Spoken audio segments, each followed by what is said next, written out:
കയ്യിൽ വന്നൊരു കളിയാണ് രാജസ്ഥാൻ വീണ്ടും കഴിഞ്ഞ മത്സരത്തിലാണെങ്കിലും ഈ മത്സരത്തിലാണെങ്കിലും ജയിക്കാമെന്ന കളി.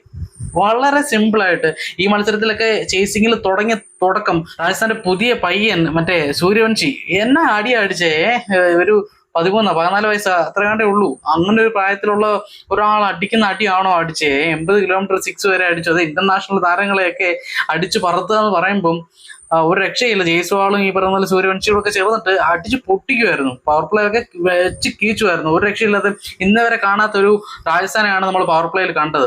പക്ഷേ ഈ പറയുന്ന പോലെ റിസൾട്ട് എന്താണ്, അതാണ് എപ്പോഴും പ്രധാനം. അങ്ങനെയാണ് 2 പോയിന്റുകൾ നിങ്ങൾക്ക് കിട്ടുന്നുണ്ടോ എന്നുള്ളതാണ്. ആ റിസൾട്ട് എന്താണെന്നുള്ളതാണ് ഏറ്റവും പ്രധാനപ്പെട്ട ഒരു കാര്യം. അപ്പം അത് വെച്ച് നോക്കുമ്പോൾ രാജസ്ഥാൻ വീണ്ടും ഈ പറയുന്ന പോലെ 2 പോയിന്റുകൾ നഷ്ടപ്പെടുത്തി. അല്ലെങ്കിൽ കഴിഞ്ഞ 2 മത്സരവും ഇതും കഴിഞ്ഞ മത്സരമൊക്കെയും ജയിക്കാവുന്ന കളിയായിരുന്നു. അതാണ് ഏറ്റവും കൂടുതൽ വിഷമം വരുന്നത്. ഇതിനകത്ത് എനിക്ക് പറയാനുള്ള കാര്യം, എടുത്തു പറയേണ്ട കാര്യം, നമ്മൾ തൊട്ട് മുമ്പ് നമ്മളൊരു വീഡിയോ ഇട്ടായിരുന്നു, നമ്മളൊരു റീൽ ഇതുപോലെ ചെയ്തിട്ടുണ്ടായിരുന്നു, അല്ലെങ്കിൽ ഷോർട്സ് നമ്മൾ ചെയ്തിട്ടുണ്ടായിരുന്നു. സന്ദീപ് ശർമ്മയുടെ ഈ പറയുന്ന പ്രകടനം, അദ്ദേഹത്തെ ഈ പറയുന്ന അനാവശ്യമായിട്ട് ഡെത്ത് ഓവറുകളിൽ ട്രസ്റ്റ് ചെയ്യുന്ന ഒരു പരിപാടി, അത് ശരിക്കും പറഞ്ഞാൽ രാജസ്ഥാൻ ഇനി അത് ചേരത്തില്ലെന്നല്ല, ഇനി അത് രാജസ്ഥാന് കൂടുതൽ നാശം വിതയ്ക്കത്തേ ഉള്ളൂ.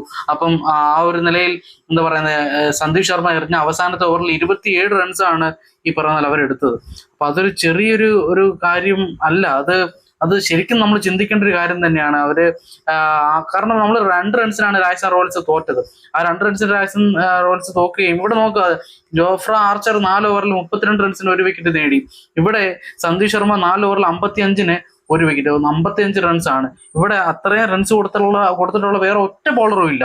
ബാക്കി എല്ലാവർക്കും ഈ പറയുന്ന പോലെ 8-ന് താഴെയാണ് എക്കോണമി. സന്ദീപ് ശർമ്മയ്ക്ക് വരുമ്പോൾ 13-ആണ് എക്കോണമി. അതിനകത്തൊന്ന് മനസ്സിലാക്കാം അവരുടെ പ്രശ്നം എന്താന്നുള്ളത്. സന്ദീപ് ശർമ്മയ്ക്ക് ഇപ്പൊ ഡെത്ത് ഓവറുകൾ കൈകാര്യം ചെയ്യാനുള്ള ഒരു ഇതില്ല.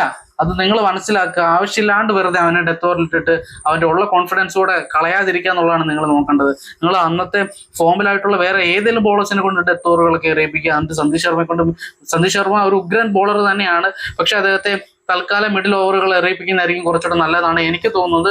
രാജസ്ഥാൻ റോയൽസിന്റെ ഫാൻസ്, ആരാധകർ, നിങ്ങൾക്ക് എന്താണ് തോന്നുന്നുള്ളത്? നിങ്ങൾക്ക് കുറച്ചുകൂടെ ഈ പറഞ്ഞ രാജസ്ഥാന്റെ കാര്യങ്ങളൊക്കെ അറിയാൻ പറ്റുമായിരിക്കുമല്ലോ.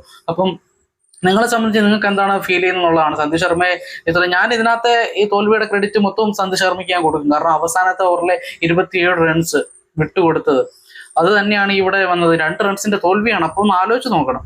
അവൻ ആ 27 റൺസിന് പോട്ടെ, ഒരു 10 റൺസ് കുറച്ചൊരു 17 റൺസ് കൊടുത്തായിരുന്നെങ്കിൽ ഇപ്പോ രാജസ്ഥാൻ ജയിക്കായിരുന്നു.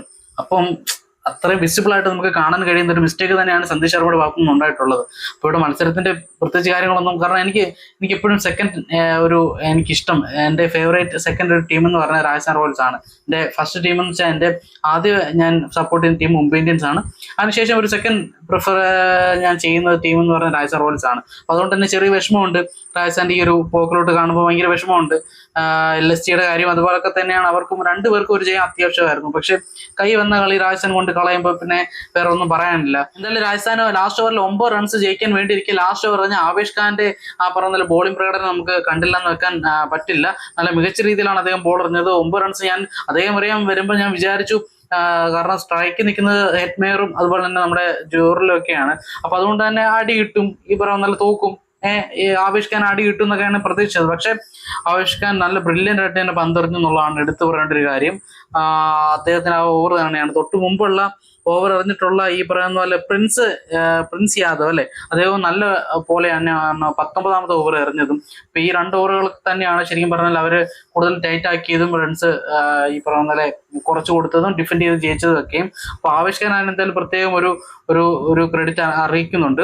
പിന്നെ യശസ്വി ജയ്സ്വാൾ നല്ലൊരു പ്രകടനമാണ് കാഴ്ചവെച്ചത്. 74 റൺസ് എടുത്തു 52 ബോളിൽ. വേറെ ഈ പറഞ്ഞ റിയാൻ പരാഗ് 39 റൺസ് എടുത്തു 26 ബോളിൽ.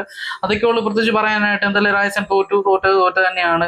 ഇനിയിപ്പം വേറെ അതും ഇതൊന്നും പറഞ്ഞിട്ടൊരു കാര്യമില്ല. ഈ പറയുന്ന പോലെ സന്ദീപ് ശർമ്മ ഇനിയും ഈ പറയുന്ന പോലെ ഇങ്ങനെ ട്രസ്റ്റ് ചെയ്യാതിരിക്കുക, അത് ശരിക്കും പറഞ്ഞാൽ നിങ്ങളൊന്ന് മനസ്സിലാക്കിയാൽ ഏറ്റവും നല്ലതായിരിക്കും എന്ന് ഞാൻ പ്രതീക്ഷിക്കുന്നു. അപ്പൊ എന്തായാലും രാജസ്ഥാൻ എന്തായാലും 8ാം സ്ഥാനത്ത് തന്നെ നിൽക്കുകയാണ്. 8 മത്സരങ്ങളിൽ 2 ജയം മാത്രമേ ജയിച്ചിട്ടുള്ളൂ. ലക്നോ ആണെങ്കിൽ 8 മത്സരങ്ങളിൽ 5 എണ്ണം ജയിച്ചിട്ട് ഏകദേശം 4ാം സ്ഥാനത്ത് കയറിയിട്ടുണ്ട്. LSGയുടെ കാര്യത്തിൽ ശരിക്കും പറഞ്ഞാൽ അപ്രീഷിയേറ്റ് ചെയ്യുന്നു. നല്ലൊരു വിജയം തന്നെയായിരുന്നു. എന്തായാലും നമുക്ക് മറ്റൊരു വീഡിയോ വേണ്ടി കാണാം.